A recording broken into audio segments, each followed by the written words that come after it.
Nama saya Lutfi Azara, NIM 123002015. Saya dari Prodi S1 Kebidanan, Fakultas Keperawatan dan Kebidanan, Universitas Nahdlatul Ulama, Surabaya. Kali ini saya akan menjelaskan tentang biomekanika. Pertama, kita harus tahu tentang definisi biomekanika itu sendiri. Biomekanika merupakan salah satu dari tempat bidang penelitian informasi ergonomi, yakni penelitian tentang kekuatan fisik manusia yang mencakup kekuatan atau daya fisik manusia ketika bekerja dan mempelajari bagaimana cara kerja serta peralatan harus dirancang agar sesuai dengan kemampuan fisik manusia ketika melakukan aktivitas tersebut. Kemudian di sini ada biomekanis. Biomekanis dibagi menjadi dua, yaitu ada yang general biomekanis dan occupational biomekanis. Yang general biomekanis itu terbagi menjadi dua lagi, yaitu ada biostatics dan ada bionamics. Dan sedangkan bionamis tersebut dibagi menjadi dua lagi, yaitu ada biokinematics dan biokinetics. Yang occupational biomekanis itu terbagi menjadi beberapa, ada workplace design, ada tool and equipment design, ada shipping defects design, dan ada manual material handling. Kemudian ada screening, achievement of people, dan job design and revision. Kemudian biomekanis terbagi lagi, ada bioinstrumentation, ada anthropometry, ada theatrical mekanis, ada anatomi, dan anakinesiologi. Sekarang kita akan bahas yang general biomekanis yang terbagi menjadi dua, yaitu biostatik dan biodinamis. Sekarang kita akan membahas general biomekanis. Tadi sebelumnya kan udah aku sebutin kan, general biomekanis itu dibagi menjadi beberapa. Yang beberapa itu aku akan menjelaskan yang tentang biostatik sama biodinamis. Pengertian tersendiri general biomekanis yaitu ilmu yang mempelajari hukum dan konsep dasar yang mempengaruhi tubuh organik manusia dalam kondisi diam maupun bergerak. Terus, pengertian dari biostatik yaitu menganalisis pada posisi diam atau bergerak pada garis lurus dengan kecepatan seragam atau uniform. Sedangkan yang dimaksud biodinamics yaitu gambaran atau gerakan-gerakan tubuh tanpa mempertimbangkan gaya yang terjadi atau kinematik dan gerakan yang disebabkan gaya yang bekerja dalam tubuh kinetik. Seperti contoh yang ada di samping ini.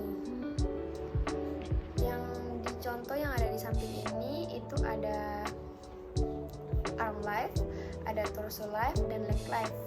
Itu yang masuk ke biostatik. Kemudian yang masuk bionamis ini seperti gambar di samping ini. Sekarang pembahasan yang occupational biomekanis. Occupational biomekanis yaitu ilmu yang mempelajari hubungan antara pekerja dan peralatannya, lingkungan kerja, dan lain-lain untuk meningkatkan performasi kerja dan minimasi kemungkinan cedera. Materi selanjutnya yaitu pendekatan biomekanika.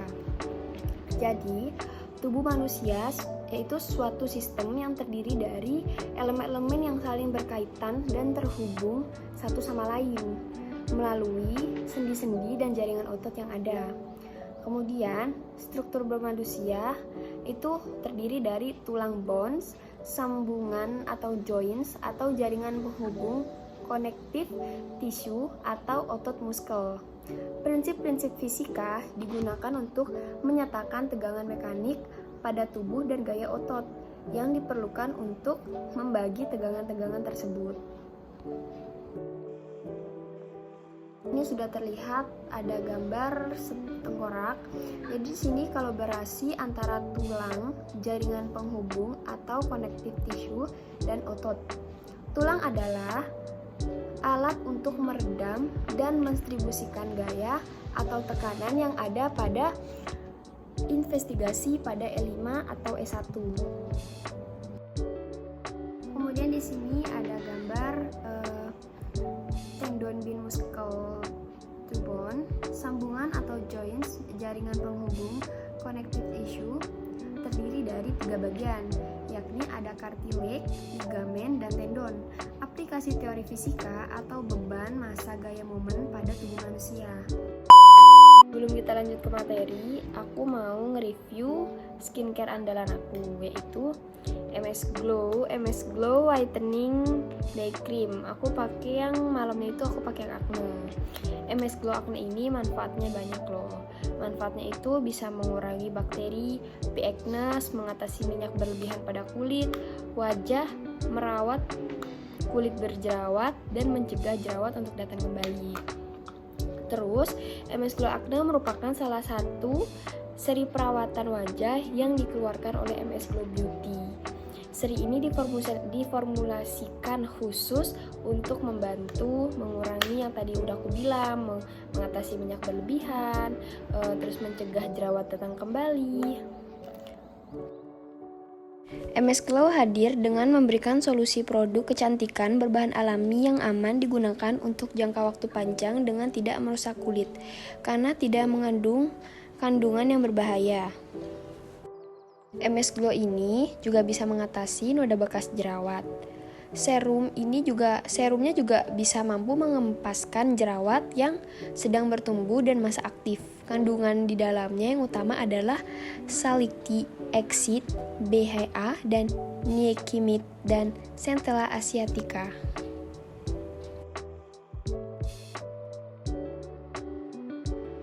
Sambungan atau joints atau jaringan penghubung connective tissue. Menurut Goffin and Anderson 1984 terdapat 6 penghubung. Penghubung yang pertama yaitu penghubung lengan bawah yang dibatasi sambungan pergelangan tangan dan siku. Kemudian penghubung lengan atas yang dibatasi sambungan siku dan bahu. Kemudian ada penghubung punggung yang dibatasi sambungan bahu dan pinggul. Kemudian di sini ada penghubung paha yang dibatasi sambungan pinggul dan lutut, dan penghubung betis yang dibatasi sambungan lutut dan mata kaki, dan yang terakhir yaitu penghubung kaki yang dibatasi sambungan mata kaki dan telapak kaki. Materi selanjutnya yaitu otot muskel.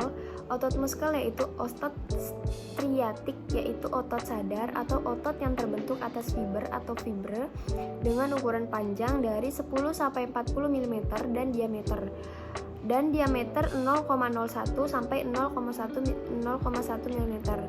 Sumber energi otot berasal dari pemecahan senyawa kaya energi melalui proses aerob maupun anaerob. Dalam dunia kerja yang menjadi perhatian adalah kekuatan otot. Kekuatan otot bergantung pada posisi anggota tubuh yang bekerja, arah gerakan kerja. Perbedaan kekuatan antara bagian tubuh usia, kecepatan dan ketelitian, daya tahan jaringan tubuh terhadap beban.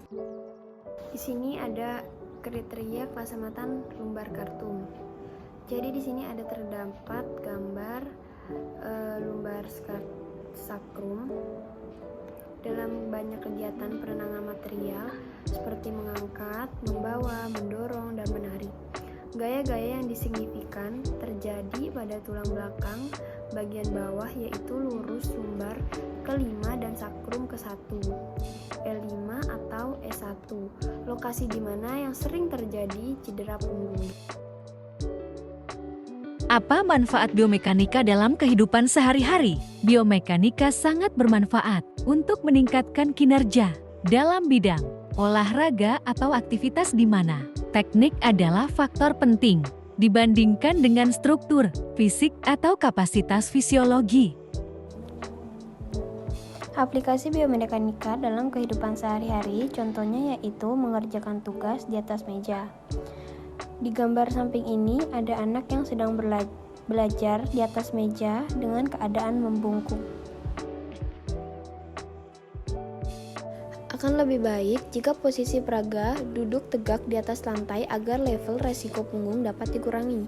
Atau lebih baik lagi jika meja yang ada diganti dengan meja berukuran lebih tinggi dan praga duduk di atas kursi yang adjustable atau dapat disesuaikan dengan ukuran tingginya.